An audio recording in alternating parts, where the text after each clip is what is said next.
Good afternoon, everyone. I'm delighted to kick off the afternoon portion of Radcliffe Day 2019. Please go ahead and continue to enjoy your lunch. There are many special guests who are gathered here in Radcliffe Yard on this truly beautiful day, and I want to extend a warm welcome to Harvard President Larry Bacow. Please stand.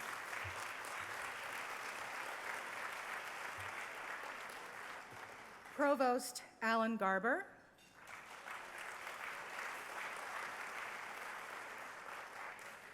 Dean of the Faculty of Arts and Sciences, Claudine Gay.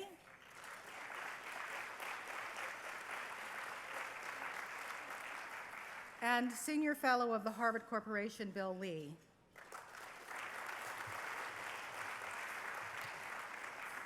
Thanks also to other members of the Harvard Corporation who are here, as well as members of the Board of Overseers. Now, on a celebratory note like this one, it's also really important to acknowledge the hard work and the leadership that brought the Radcliffe Institute to this point. And so it's especially meaningful for me to have here my predecessor as Dean, Liz Goen,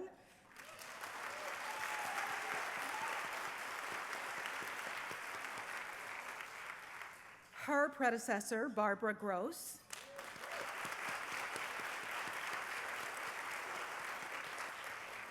and the founding dean of the Institute, as well as Harvard President Emerita, Drew Gilpin-Faust. Woo!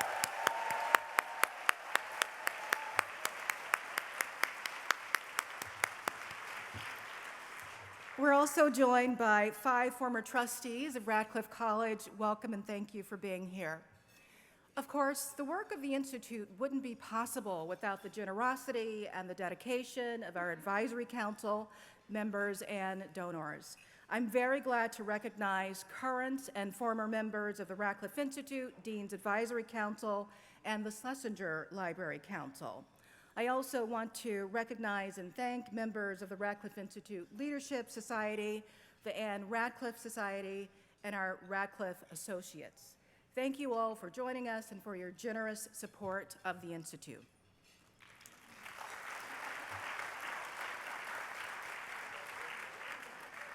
Last, but certainly not least, I want to recognize all of our Radcliffe and Harvard alums. I am so glad you're here.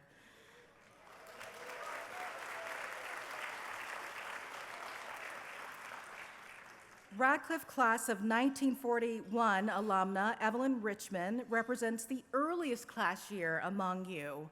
Please join me in welcoming and giving a round of applause to Evelyn.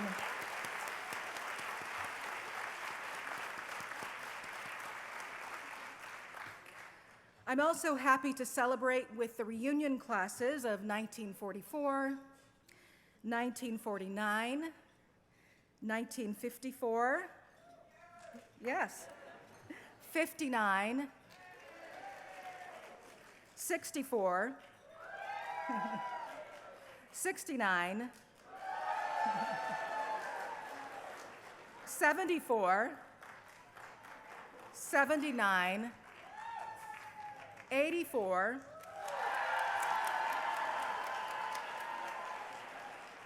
89, 94,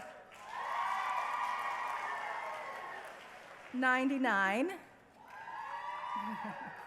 2004,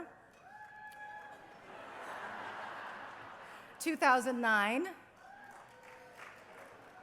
2014, and of course, our newest graduates in the class of 2019.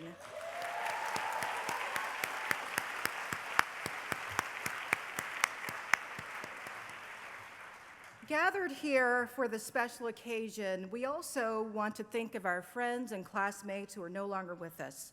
And so let us observe a moment of silence for all of those we miss today.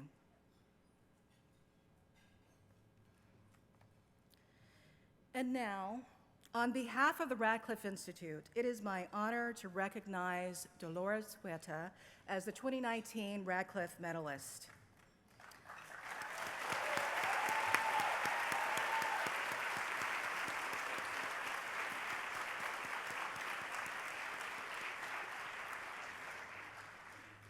Dolores Huerta has been fighting for civil rights for more than 60 years.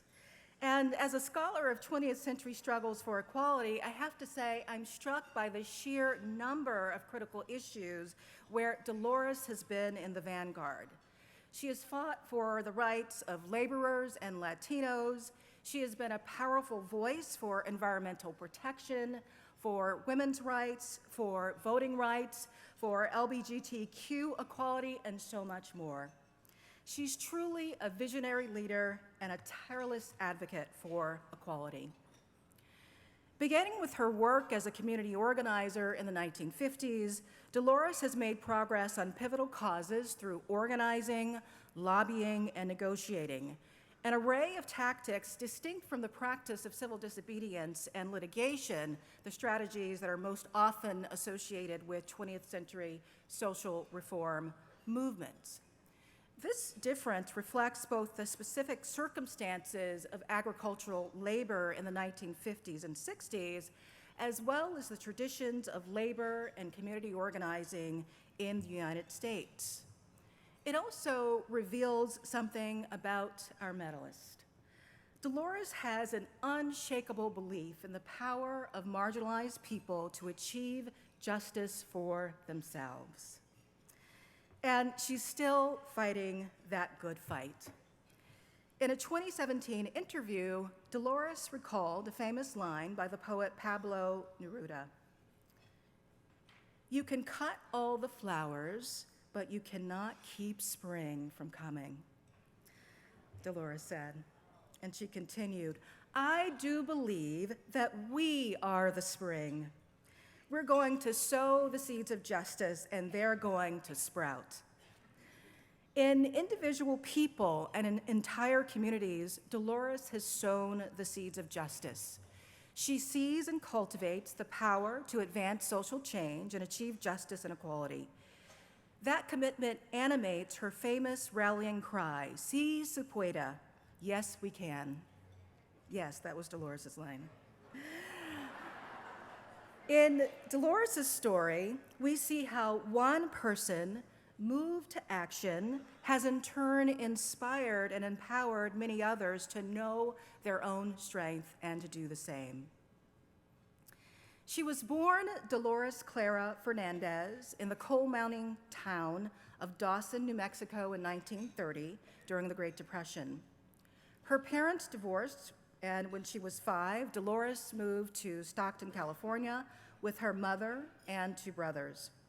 Dolores has often said that her mother instilled in her a deep sense of egalitarianism and modeled how to be an assertive and independent woman.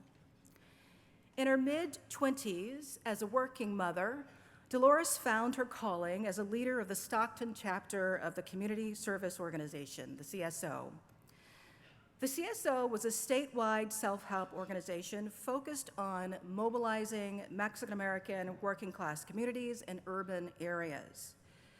CSO co-founder Fred Ross recruited Dolores to this work, and she credits Fred with showing her that she had a voice and that she could use it. A skilled organizer, Dolores became the CSO's political director. In this leadership position, traditionally held by men, and with her young children in tow, Dolores lobbied successfully for landmark legislation securing disability and unemployment insurance, public assistance, and retirement benefits for farm workers, as well as the right to register voters door to door and the right to take driver's license exams in Spanish. And it was through the CSO that Dolores first met Cesar Chavez, who had been recruited to the organization by Fred Ross as well. Eventually, seeking to focus on farm labor issues, Dolores and Cesar teamed up with other like-minded organizers, and in 1962, they founded the National Farm Workers Association in Delano, California. It's hard to overstate the magnitude of what this pioneering group was attempting to do. Organizing a union of farm workers, many of whom frequently moved from farm to farm, had never been done. and it meant standing up to the Goliath of agribusiness, then the largest industry in California and worth $3 billion a year. The farm workers faced dire circumstances, and it's especially striking to note that while many harvested crops, they struggled with food insecurity. Dolores once recalled, quote, "Farm workers were earning 50 cents an hour when we started the union. When people ran out of work, they had nothing to eat. People literally had to go into the garbage cans to get food." So one of our first fights, was that we had to get surplus food for the farm workers. Dolores and other movement leaders initially focused on recruiting members in the San Joaquin Valley through the hard work of community organizing, work that included house meetings, one-on-one engagement, and storytelling. Then, in September of 1965, their nascent Mexican-American National Farm Workers Association heeded the call of Filipino workers organized under the Agricultural Workers Organizing Committee, joining them in what became known as the Delano Grape Strike. In a brilliant move, the association announced its decision to join the strike on Mexican Independence Day, September 16th. The following spring, in 1966, farm workers and organizers marched to 340 miles from Delano to the capital, Sacramento, to bring greater attention to their cause. Outside of the Capitol building, Dolores proclaimed, quote, "The developments of the past 7 months are only a slight indication of what is to come. The workers are on the rise. There will be strikes all over the state and throughout the country because Delano has shown what can be done, and the workers know that they are no longer alone." Later that same year, the National Farm Workers Association and the Agricultural Workers Organizing Committee formally joined forces to become the United Farm Workers, the UFW. To increase pressure on agribusiness owners, the new UFW launched the first in a series of national and international boycotts of table grapes and other produce. New York was the center of grape distribution in the country, and Dolores directed the boycott there and along the East Coast, organizing neighborhood coalitions to successfully picket grocery chains. By 1968, her influence was such that she stood beside Senator Robert F. Kennedy when he declared victory in the California Democratic presidential primary, the tragic evening of his assassination. It was in New York where Dolores connected with the leader of the women's movement, Gloria Steinem, also a Radcliffe Medalist, I should add. Their collaboration broadened both women's perspectives, each embracing a deeper understanding of how gender, race, and class discrimination overlap and intersect. By 1970, many of the California growers came to the negotiating table.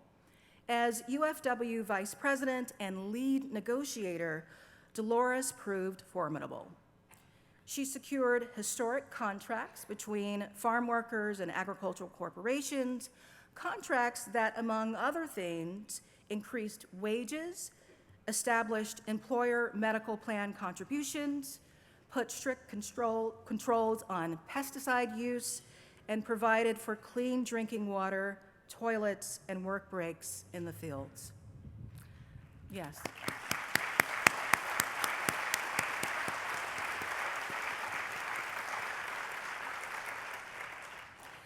Dolores, who is the mother to 11 children, spoke openly in this period about balancing a life of leadership with motherhood. Notwithstanding such criticisms, Dolores continued to advocate for legislative reform, and she was instrumental in securing passage of the California Agricultural Labor Relations Act of 1975, which protected the farm workers' right to collective bargaining.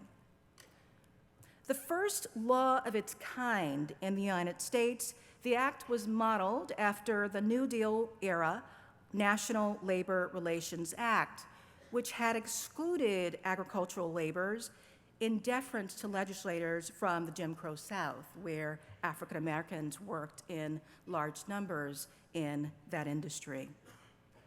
It was a remarkable victory, even though the hard and contentious work of implementation lay ahead.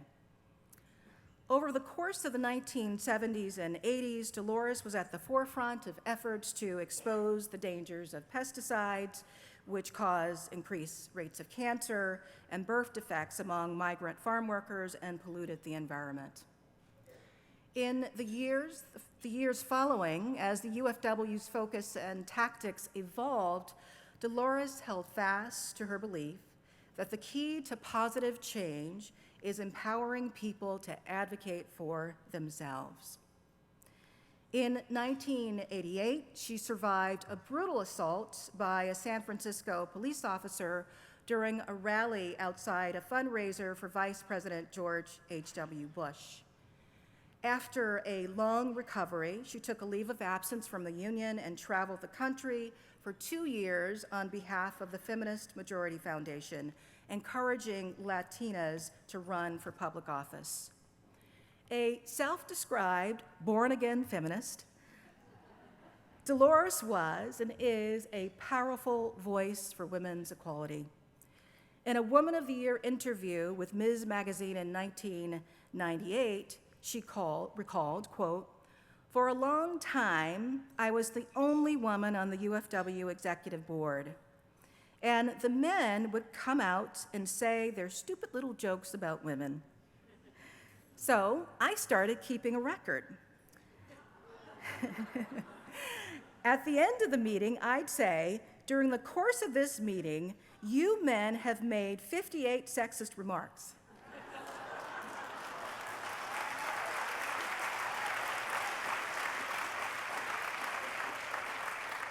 But it gets better. Pretty soon, I got them down to 25, then 10, then 5. Yes.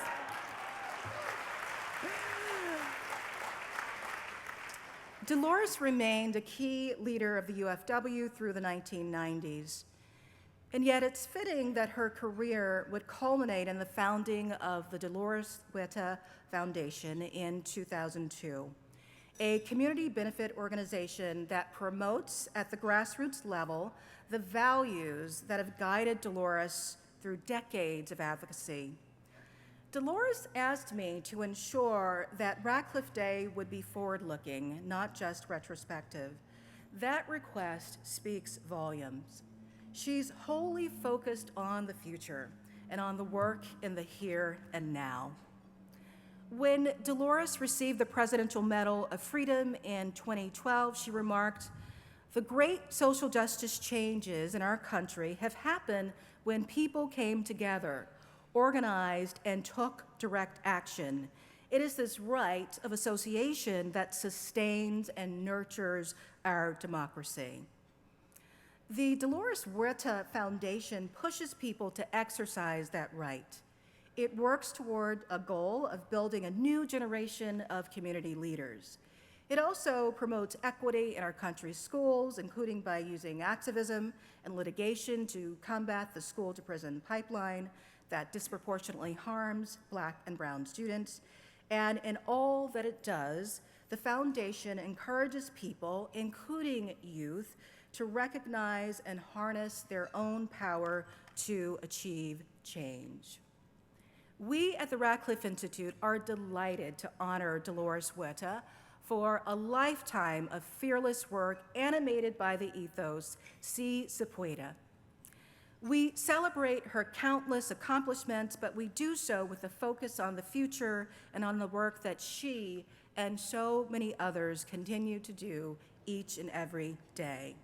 Please join me in congratulating the singular Dolores Huerta.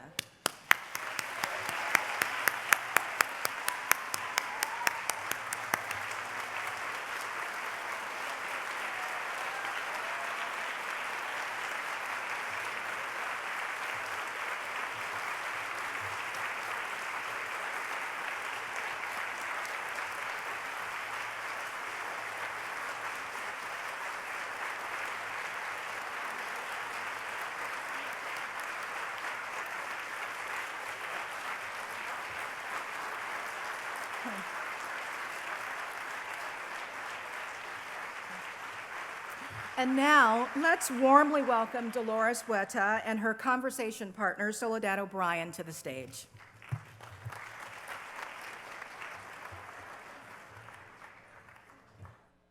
How are you? I'm fine, thank you. Good, good. It's not very often that I'm kind of freaked out by an interview I have to do. I want to dive into the 11 children, but I won't. It is such an honor to have a chance to talk to you. Thank you. Let's talk about what other influential people have said about you. Here's a short list. Feminist, activist, indefatigable, tough, difficult was one I read. How would you describe yourself? Oh, I think I'm kind of motivated, maybe focused, maybe when I get fixed on something, I really want to make it happen and kind of push people out of the way if they're not, if they're not Maybe ready. that's the difficult one. Right. You kind of go around the obstacles, but I think women have to do that a lot of times because unfortunately, many times women, they do want to do something great and that will help people, but then there's people that put obstacles in front of them. And so we have to figure out a way to go around the obstacles to make things happen. Did it feel like that to you? Oh, often. So at the very beginning, when you were starting to organize, you were a teacher really before you became an organizer. What made you switch from one to the other? Well, seeing the condition of farm workers and the families and the poverty that they were living in, and being fortunate enough to have learned how to do some grassroots organizing, I just felt that I needed to use the skills that Mr. Fred Ross taught myself and Cesar also, that I needed to use those skills to help the farm workers organize themselves to change their conditions. And being in the classroom with the children and seeing, you know, how poor they were, that I was very limited in what I could do. But in organizing the parents of the children, then that's the way you make it happen. What made you think that you could organize people who mostly didn't speak English, overwhelmingly were poor, and who I think most people looking at them would say, these people have no agency at all? And you said, not only are going to be able to organize, you're going to do it yourselves. You're going to make this change yourselves. How did you see that? Well, the main thing that we do about organizing, and we still do that today with my foundation, is that we have to teach people that they have power. They may not speak English, they may not be citizens of the United States, they may be very, very poor, but the one thing is, and I think something that all of us have to really understand, that the power is in our person. You know, this is where the power is at. But we know that as individuals, we cannot do anything by ourselves, that the only way that we can make changes is when we all come together and we take direct action. And having learned that in the community service organization, where we passed a lot of the laws, you know, that were just mentioned, including a really important one, that people who were legal immigrants to the United States of America could get public assistance. And that was a biggie. And not only did we pass that in California, but eventually throughout the United States of America. That would be aid to the blind, aid to the disabled, aid to needy children, in which people were not able to get that type of assistance before. And so when you were able to, you know, register people to vote and put pressure on the different legislators to make things like that happen, it gives you a really sense of power. And when the people that are doing this work out there in the field, they know that they're the ones that did it, you know? They're the ones by registering people to vote and by doing the lobbying that was necessary, that they were able to accomplish this. So when we organize, we literally tell people, okay, people that look like you, people that are immigrants, people that are farm workers, people that are hotel workers or construction workers, they're able to make these changes in their community. So if they can do it, so can you. What were the conditions like? Walk us through details of what your average farm worker, how they were living, how their children were living, how much money they were making. Well, as you heard, when we started organizing, they were making 50 cents an hour. Then we were able to, the wages went up to like 90 cents an hour. And so you can imagine, well, and people didn't have unemployment insurance. That's a really big one too. And unfortunately, we only have that now in California and in Hawaii. Most of the states in the country still do not have those benefits for farm workers. And so, and as you heard also, they were not even able to get food from the surplus commodities or from the food banks because they had all of these laws against farm workers. For instance, in order to get any kind of food from the food bank, you had to live in one area for the entire year. You had to show rent receipts, and farm workers had to travel, so they weren't able to stay in one place. Well, once in 1975, when we passed unemployment insurance for farm workers, they could stay in one place.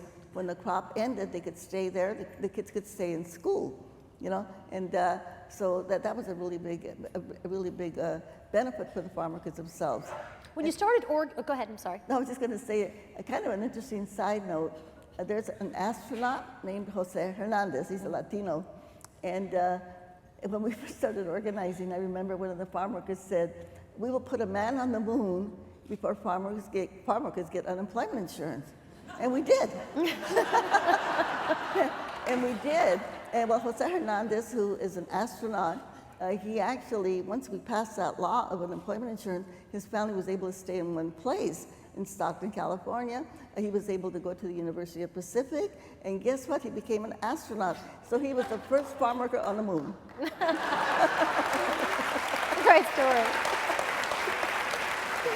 Can you deconstruct some of the protests and the boycotts around grapes? I mean, a lot of what you were doing on the East Coast, where Cesar Chavez was working on the West Coast, was dealing with consumers who I would imagine, did they care about farm workers? Did they even really understand it, and even think about the people who were picking their grapes? And what were your concerns and your worries going into that?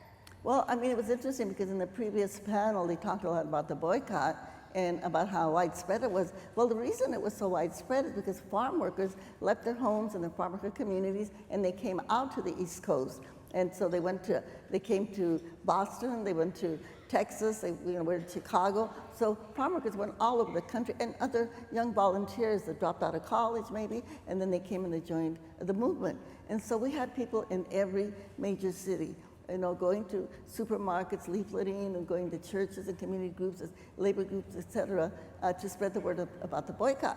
So this is why it became such a national phenomenon. We had people like Gloria Steinem and other celebrities that would go out there. Every time they spoke, they talked about you have to boycott grapes and help the farm workers out. So this is why it became such a national movement at that time. And actually, at the end of it, there were over 17 million Americans that didn't eat grapes. And so, we're talking about the food justice movement. I think we have to think in terms of spreading the food about food justice. It's got to be the same kind of a campaign so that you can get every school, every community group, every church, all of these organizations that are now established to also talk about food justice.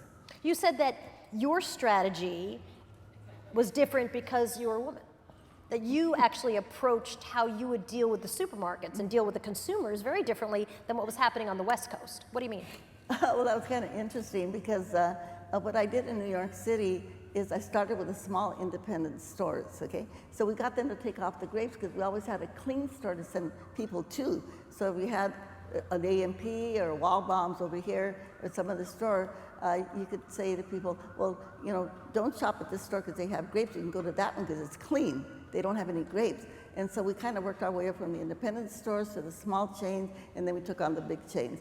And so we were able to clean all the grapes out of the supermarket in California because Caesar, being a man, macho, they took on the biggest chain, Safeway. So they went big first, you went small first. I went small first and built from the ground up. And so after we got all the grapes cleaned out of the East Coast, then I had to go back to California, and I used the same strategy, and we were able to win in California also. But I think that's the difference in the way that women think and the way that men think. How do you mean? Why? I mean, not just the macho thing. What do you think? What do you mean by that? Well, because I think sometimes we as women are more practical in the way that we approach problems. And yes, you might have to start at the small areas first, right? And I think sometimes men just want to, okay, we're big and strong, and we've got to take on the biggest opponent, Why? Why did those boycotts work? I think there were so many people at the time who were betting against you, and I think they would be heavily supported by people who would say they have nothing. These people have nothing. And grapes, listen, do Americans care enough about not eating grapes? Well, what made it work? Well, I think most of the people, the majority of the people in the United States, the vast majority are people of good heart. and they care. I mean, they really care. You know, they care about the people, they care about the people that feed them, but they had no clue, they had no idea that farm workers, you know, were suffering or were going into these hardships. But once they knew, once they heard the personal stories of the farm workers, it made all the difference in the world. Mm-hmm. Were there other women who were organizing with you and around you? Oh, we had a lot of women. In fact, in the United Farm Workers, and I don't know if people saw the documentary Dolores, if you haven't seen it, produced by Carlos Santana, but one of the commentators, who was not with the union, but mentioned the fact that United Farm Workers had more women that were active and in leadership positions than probably at that time any other union in the country at that time. So then, which is amazing, and considering the time. Yeah, and when they would ask Caesar, why do you have so many women in leadership positions, he'd say, because they do the work.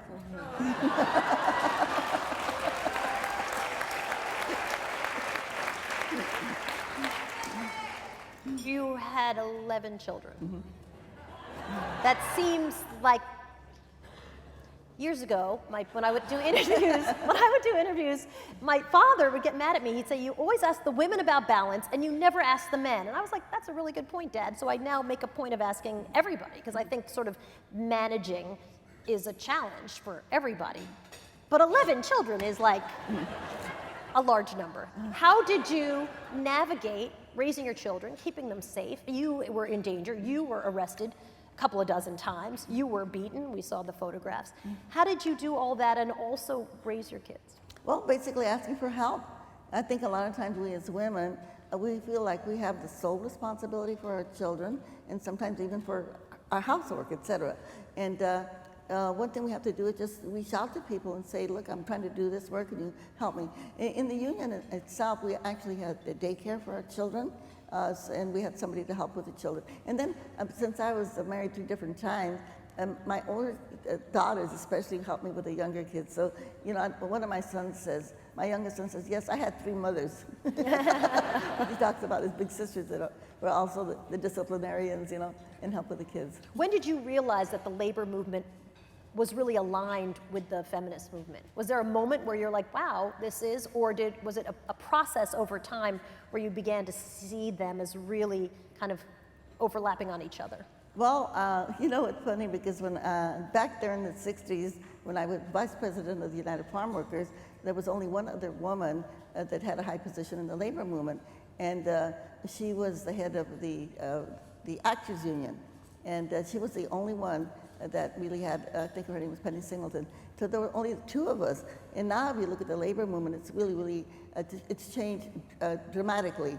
And so you have many of the central labor councils, you have heads of unions now that are women, and I think that's very refreshing. Mm-hmm. And did you feel like that was an important coalition in order to gain power and strength, or did it just feel like this is a natural sort of coming together? Well, when we were working with the union, the labor unions were very, very supportive. Without them, I don't think we would have survived. Actually, the United Auto Workers Union, you had all of these different unions that supported the UFW and gave us financial support, and not only financial, but physical support. So, especially when things got pretty rough, the Seafarers Union were very instrumental, and so it was, they were very critical, as were many other organizations, but I think labor movement was absolutely at the top of our supporters. How did you learn to negotiate? Did someone have to teach you? Well, I mean, because you were probably are still to this minute, a supremely tough negotiator at the table. Well, that's another thing I like to say to women, because sometimes there's positions that we aspire to, and we feel that we don't have the skills or we're not competent to do it. And I like to just say, 2 things actually, and I say this to students a lot. To young women, I say, just pretend you know how to do the work, just what the guys do, okay? Learn on the job. And I literally learned on the job, but then asking for help. When I was put in charge of the negotiations, right away I went to some of the big labor leaders that I had heard about, Lou Goldblatt from the Longshoremen's Union, and some of these legendary labor, and I just asked them, tell me how you negotiate a contract, and they did. And one of the things they said, never have an attorney negotiate. That's still relevant today. Always have the workers do the negotiations. Nonviolence was obviously very important in the strategy. Why? I mean, you know, I was talking to Andrew Young, who obviously worked with Dr. King, and I would say to him all the time, like, I get it as a strategy, but I sometimes just want to punch somebody. And so truly, like, was it hard to really, when you're feeling passionate and you're mad and these are lives at stake and it's unfair and unjust, how did you continue to ground yourself in nonviolence, which I think sometimes could be a hard strategy? Well, you'll remember back in the 60s that there was a lot of violence that was going on, and we were from the very beginning, when Cesar and I, by the way, when we started the union, there were only 3 of us. It was Cesar, it was his wife Helen, and myself. Later on, his cousin and his brother joined us, but initially there were just the 3 of us. But Cesar and I planned the union, and one of the things that we really wanted to follow were the doctrines of Mahatma Gandhi, the whole doctrine of nonviolence. Because and if you look at the labor history of California, there were many farm workers that were killed before we started the union. And so that we know that if we reacted with violence, that there would be many, many farm workers killed. Actually, we did end up having 5 farm workers that were killed. And in fact, the first martyr was here from Boston. She was a Jewish girl named Nan Friedman. She was a young student who went down to volunteer in the strike that we had in Florida of sugarcane workers, and she was run down by a truck. And then our second martyr was a Muslim, Najib Daifala, and he was killed by a deputy sheriff in Kern County. And beside them, then we had 3 other martyrs beside them. So, but even then, even when people were killed, what Cesar asked everybody to do was do a 3-day fast for people to go 3 days without eating. Okay. And that way, to just reflect and think about the people that had gotten killed, but definitely keep our commitment to nonviolence. And I think because of that, there probably would have been many more people killed. And it was hard at the beginning because workers said, well, we're getting beaten up, we're getting attacked by labor contractors, by growers and other people, so why should we keep this commitment to nonviolence? But we were very strict on that issue, and Cesar said to everybody, he called everybody together. He made people take a standing pledge that they would commit to nonviolence. And he said, if for some reason you vote that you want to use violence, I will just leave and start another group. And I just want to also mention this, and people don't remember maybe, but this year in October will be the 150th year of Mahatma Gandhi's birthday. Right. Okay? So hopefully many organizations will think about that. So we're living in a culture of violence right now, as we know in our country. So if people can think about celebrating Mahatma Gandhi's birthday this year, I think that would be very good. And talk about the philosophy. Just studying it, right? Yeah. And the other thing is that when you think about ahimsa, this is the Indian word for nonviolence, it's an active word. It's not a passive word. So it means that we actually have to work towards peace. We have to work against violence, not just say, okay, I'm not going to be violent and that's enough. No, we've got to do more than that. Is it a tough sell in the environment we're in today, where I think the idea of nonviolence is almost seen as a weakness, and that strength is being a bully, strength is being loud, strength is punching someone back harder if they hit you first? I think exactly what you said, I think really calls for all of us then to understand that we have to actively work to make sure that we do not have violence, and at all levels. At the school levels, we know we talk now a lot about bullying, but also in language, and the fact that we have to work, and I know there's a lot of movements right now, which is really good. We think of the violence against women. There's over 100 women every day that are killed by somebody that they know, and sometimes we don't reflect on that. And we have to start teaching nonviolence, I believe, in our school system from the time that little boys will understand they have to be taught to respect women. So, that they don't, again, we don't engender that whole issue of machismo or domination, and that women are going to be dominated by men.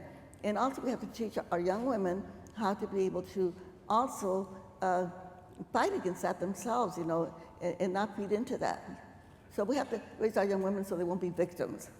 And because we don't do that, we raise our young women to think that somebody's got to have to support them and somebody's going to take care of them. And no, our young women have to be raised to know they have to take care of themselves and that they have to support themselves. What are the issues today that you feel like we either need to still tackle or we're taking steps backwards on? Well, I think there's a lot of, I know we've talked a lot about food justice today in the previous panel, but I think that we have to start making some of our corporations also have to take responsibility. And, and that's not happening when we talk about the use of pesticides, for instance, on our food, which is still happening today. We had 100 farm workers that were poisoned near Bakersfield a few months ago with one of the pesticides that Obama tried to ban, and our current president put it back into action. And just within 2 months after he did that, we had 100 farm workers that were poisoned. And there's some actions that we can take on pesticides by saying all of or what they call, these are chemicals, right, that are used in our food, that they have to be under the Health and Human Services. They have to be under the health department. Take them out of the EPA. Take them out of agriculture. There's somewhere where they can be monitored so that these poisons could not be used on our food if they are proven to be unsafe. So, these are all things that can be done through legislation and things that I think everybody can work on. Do you think that we're in an environment where that's going to happen? Because with farm workers obviously so conflated with immigration, I think it's a tough time maybe to say for the public generally to stand. A woman in the audience asked me, she said, if you put a sticker on that said, "We're paying farm workers fairly," wouldn't that make some people really mad? Because that is the tenor of the conversation in much of this country. You're paying people fairly who they don't think deserve to be paid? Well, that's a whole other issue, okay? Yeah, I think that's a whole other issue because we have a lot of inequity right now in our country in terms of wealth. I mean, we talk about, we know a lot of the political candidates are saying, yes, we need to have free education for all of our citizens. We need to have free health care, universal health care like they do in Europe, like they have in Cuba, which is a small country that has an economic boycott, but every citizen in Cuba has free education and free health care. We're the richest country in the world, and there's no reason why our citizens cannot have that here in the United States of America. Okay, that's one thing. And we were talking about the poverty of farm workers. Well, you know what? There's one really easy way to end the poverty of farm workers. Let the workers have a union so they can negotiate their wages, okay? And that really takes care of the issue. And I think that institutions, even here like Harvard, institutions here like Harvard, they need to lead the way when it talks about ending poverty, when it talks about people having an equitable wage and a living wage. And yet we know that right here at this university, they have not been able to get a union contract, even though they got recognition over a year ago in May. And justice delayed is justice denied. And I think institutions like Harvard, which are, you might say, they have this academic, you might say position or fame or leadership, but they should be leading the way in terms of our country to say we shouldn't have any poor people in our country. We should support labor unions. We have to erase the inequity of wealth. And it would be wonderful if every student that came out of Harvard had that commitment to make our world a more equitable place. Because when you have a situation in the United States where you have 1% of the wealthy families, like the Waltons, who own Walmart, that own 50%, they have 50% of the wealth of the country. When you have 10% of the corporations and wealthy families that have 90% of the wealth of the United States of America, something is definitely wrong in our country. We can't have a democracy when you've got this kind of inequity and where you have laws that keep people from organizing like labor unions. Are you optimistic that that will change? As you know, very rarely do people say, "Oh, I'm sorry, let me give you some of my power. I'd love to share it." You know better than anybody, that does not really happen. Well, nobody is going to give away their power. I mean, Frederick Douglass talked about that, right? We're not going to say to them, "Give us your power." We're going to say, we have our own power. Okay, we have our own power, and with all of the power of the people, which are the majority here in the United States of America, we will demand that you share your wealth. We will demand that you share your power. We will demand that you be accountable and you be responsible. And we're coming up on Robert Kennedy's anniversary of Robert Kennedy assassination in a few days here. And for those people, again, I'm going to refer to the movie Dolores, produced by Carlos Santana, but there is a clip in that documentary where Robert Kennedy, just before he's assassinated, he says, we have a responsibilities and obligations to our fellow citizens. We have obligations and responsibilities to our fellow citizens. And I think if all of us would take that to heart, but also to say this to the major corporations, they also have responsibilities to our fellow citizens, especially when the wealth that they accumulate comes from the people in the country. How do you get them there, though? Because I've yet to hear someone stand up and say, we have an obligation and a responsibility to all of our citizens. That sounds very leadership-y. We don't have that right now. Well, you do it by legislation. In California, we've actually passed a law that if you are a millionaire, you have to pay more money in state taxes. And you make $500,000, you pay 2% more, 250,000, 1% more. That legislation that we passed on a referendum on the ballot brought in $9 billion a year to our educational system, okay? Now, I know there's one of our representatives in California, and I believe Elizabeth Warren also is promoting a wealth tax. You know, so if you have a wealth tax, it has to be really, really tiny, something like 1 or 2%. You can really bring in so much money. Some of these billionaires that have so much money, it doesn't hurt them to pay a little bit more in taxes, you know. And because we've got to make the wealth of our country, it's got to be equitable for everybody. I mean, it's not fair that people use our natural resources, they accumulate the wealth, and then they don't share it with everybody else. Do you think that, in fact, that's going to happen in a short window? 5 years, 2 years, 1 year? Or do you think that that's a long dream? Well, I think that one thing that we've got going for us now that we didn't have back there in the 60s when we were organizing is all of the social media. So you think that that's more helpful too? Yes. In fact, I was talking to a friend of mine who was with the Dalai Lama, and he asked the Dalai Lama, do you ever think we'll have peace in the world? And he said, yes. And he was surprised by the answer, and he says, why? He said, because of the internet. And the reason, and I think because... And did they say why? Because I think there's a whole other argument on that on the other side. Yeah, well, what is it about the internet that's going to bring peace, or that's going to bring people to see, you know, equity is something to really aim for and that's achievable? Well, I think it's because people have access to information.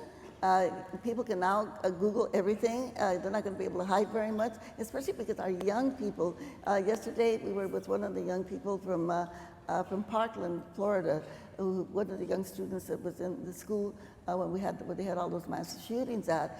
And she was just amazing. And she was saying when they planned their march on Washington, they thought they would have 200 people there. But because of social media, they had thousands of people there, which was a surprise even to them.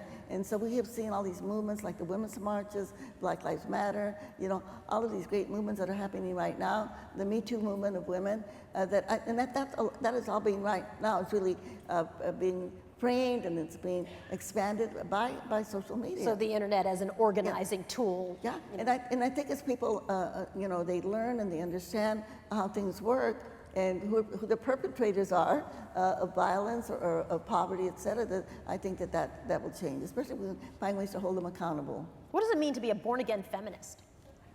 Oh, well, that was because of being raised a Catholic and like many, kind of indoctrinated by the Catholic Church, that I had been taught that abortion is a sin, you know?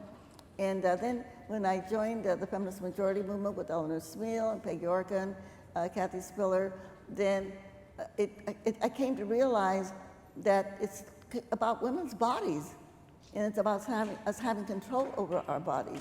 And then it's about science, you know? It's really about science. So does it surprise you we're continuing to have that discussion today? Well, the reason that the haters, I call them the haters, the reason the haters they focus on issues like abortion, they focus on issues like gay rights and LGBTQ rights, is because they want to divide. These are cultural wars. They want to divide people, and because as long as they keep us divided on some of these issues, we're not focusing on the real issues, which are the economic issues, the things that we were just talking about, you know? And unfortunately, we've got, you know, religion that is ingrained on this issue also, and it's really, really sad. But one of the things that, when I talk to Latino audiences, specifically a lot of Catholics like myself, that I like to quote the words of Benito Juarez, and I don't know if you know who he is, Soledad. He was the president of Mexico. after the independence from Spain, and he had a great saying, and his saying was, respecting other people's rights is peace. El respeto al derecho ajeno es la paz, which means if I want to have 11 children and my daughter Juanita wants to have dogs instead, that's her right, right? And also, to marry somebody of your own sex or to fall in love with, that is your human right. And I should not try to impose my values on you, right? And so I think that's really important. We can just spread that to everybody. And the other thing is, we should not let religion tell us how to vote. We should not let any of these religious organizations, control our political views. How old are you this year? Oh, I just turned 89. 89. Is there, congratulations.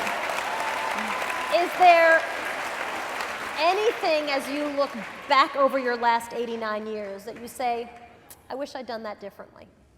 Well, I think, again, as a woman, I think I would have made more demands, for myself and for my children. And again... How do you mean? Like what? Well, in the union, it was very difficult, of course, because we lived at a poverty level. And I look back and I think, well, maybe I could have done more in terms of supporting my kids. I do have to say my children turned out fine. My oldest son is a doctor, he's an MD. My second son is an attorney. My daughter, Angela, is an oncology nurse, okay? She takes care of cancer patients. And on and on, my kids are not really, they all turn out. I was wondering if you're going to go through all 11. Yeah. My daughter Juanita's a teacher, so my kids all turned out really, really great. And that's an important thing too, because I think sometimes we think just because people live in poverty that somehow they're not going to turn out okay. And they actually can, but we just have to give them the kind of the support that they need. But I think too also a lot of times as mothers, we think that kids are tough, kids are strong, and we have to involve them in movement. My kids kind of grew up in the movement, so they already had the political savvy, so to speak, and the political commitment, so they're all very engaged politically. And that's important, I think. Take your kids to the marches, take your kids to the protests, and because that way they feel the power of people coming together, and they feel the power of people making changes. So I think that's very important. So in that respect, I think my children, like my son Ricky says, my mother shared us. My mother, my mother shared the world, but she shared the world with us, we had to give up to the world, but she shared, and I think it was a very good upbringing for them. Final question for you. The Dolores Huerta Foundation, similar message about the powers in you. And you deal with a lot of young people. Is it hard to convince them, or do they believe it? Does this generation actually believe, hey, the power is in us and we can leverage that power? I think that we have to inform them and let them know that they have that power, because sometimes they don't think they have any power at all. And not just young people, but I think older people also. I think Helen Keller said that the greatest evil in human beings that science has not found a cure for is apathy. And a lot of people just don't feel that they have the competence or the skills to do anything. And the one thing that I have learned is that you learn by doing. You just go out there and start being an activist, and you can make the kind of changes that you need. And everybody, I think, right now, especially in these times that we're in, we have this responsibility to become activists, to do something. And, I saw the Broadway show with Michael Moore, the documentarian, and he said, there's 3 things that we can do every day, or we have to do every day. You wake up in the morning, you wash your face, you brush your teeth, and you call your congressman.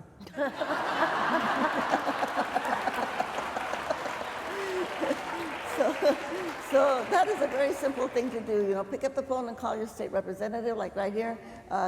Farm workers in Massachusetts, they don't have unemployment insurance. Farm workers here do not have the right to organize, and you do have farm workers in this area.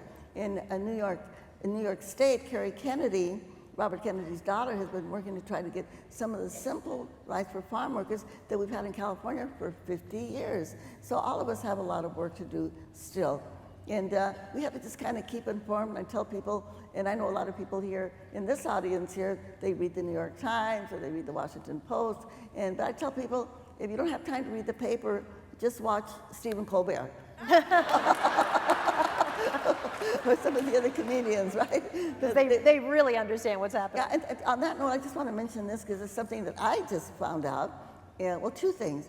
One of them, I was watching a comedian, and I don't remember his name, but he's an Arab, but he was talking about the guns. And I know a lot of people are questioning, I've had a lot of people call me and say, why are all of these people coming to our border from El Salvador and Guatemala and Honduras? And I thought it was the poverty. I always like to say bananas, because the bananas that we eat, you know, people there to get the money. It goes to Dole or Chiquita Banana or American Corporation. But actually, after watching his show, it's the gun violence. Yeah. It's the gun violence, because there have been tens of thousands of people that have been killed in those countries by guns that come from the United States of America, by this whole selling of guns sponsored by the NRA, you know? In Mexico, this is an interesting fact when we think of all of the violence in Mexico. Mexico only has one gun store. One gun store. All of the guns come from the United States of America. So, you know, this whole issue, again, of violence and gun violence that we have to work on, it's a really important issue. And I know a lot of people here in the audience have been asking the same question, because we know the poverty that has existed in those countries has been for decades, especially after our wars in Central America when the United States was in there, and we never went back to clean up the mess. But I don't think a lot of us knew about the influence of guns and what's happening in those countries. So when people say that they're escaping terror, that they're escaping violence, that's what they're talking about. And I remember meeting with some of the refugees there at the Mexican border in Texas, and some of them were telling me about, like one man said, I don't want my son to get killed. He said, my nephew was killed because he wouldn't join this gang. I don't want them to kill my son. So he came north, okay? And so that's what's happening with those families. And we don't, I think, get enough of that information. Right, we hear a lot of the drama, but not Right. so much the undergirding Right, of what exactly. really is making it all happen. So Yeah, and- wash your face, brush your teeth, call your congressman. I think that's some good advice. Yeah. Dolores Huerta, congratulations to you. What an honor for me to talk to you. Soledad, can I ask a question? Okay. Hold on. Yeah, before I need to say, let's stand up. You can stand up. Okay. You can smell Sure. Okay.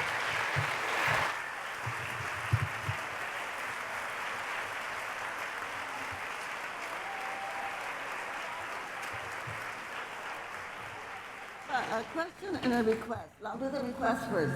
And my request to all the audience here and all of you. Can you guys hear? Yeah. Alumni here from Harvard, please again address the president and say, sign that contract for your workers, okay? It's time, okay?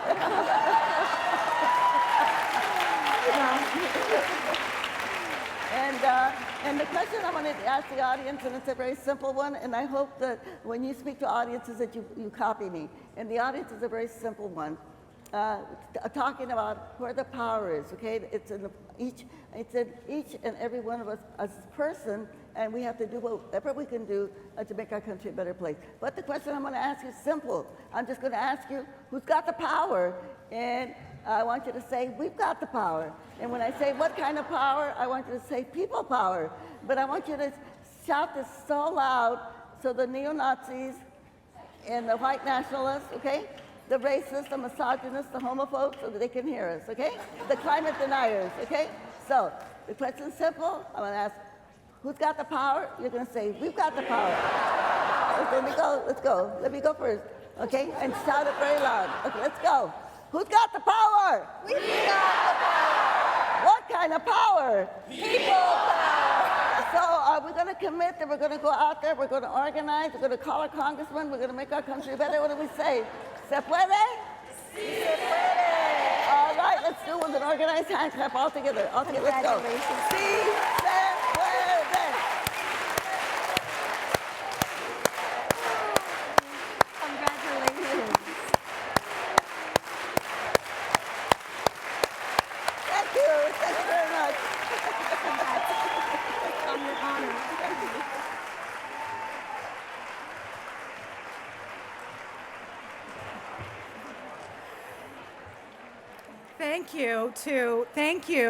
thank you to Soledad and to Dolores for that fascinating and inspiring conversation. And now I want to present you the 2019 Radcliffe Medal. And let me read the citation. She is a civil rights icon who reminds us that the arc of the moral universe does indeed bend toward justice. She is a tireless organizer who has devoted her life to pursuing equity and dignity for workers, the poor, and the oppressed. She is a visionary leader whose rallying cry, Si Su Pueda, has echoed far and wide, inspiring countless people to realize their power. For all of those reasons, Dolores, I bestow upon you the Radcliffe Medal for 2019. Thank you so much.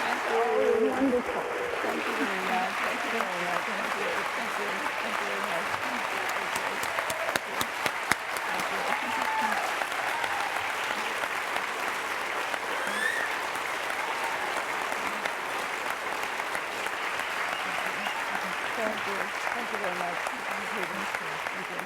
Thank you to all of you for joining us today. Please give a final round of applause for our medalist, for our moderator, and for our distinguished speakers.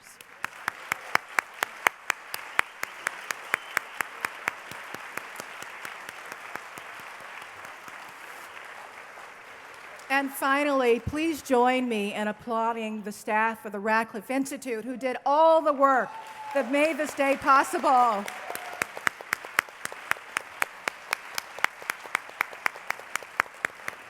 Thank you and good afternoon.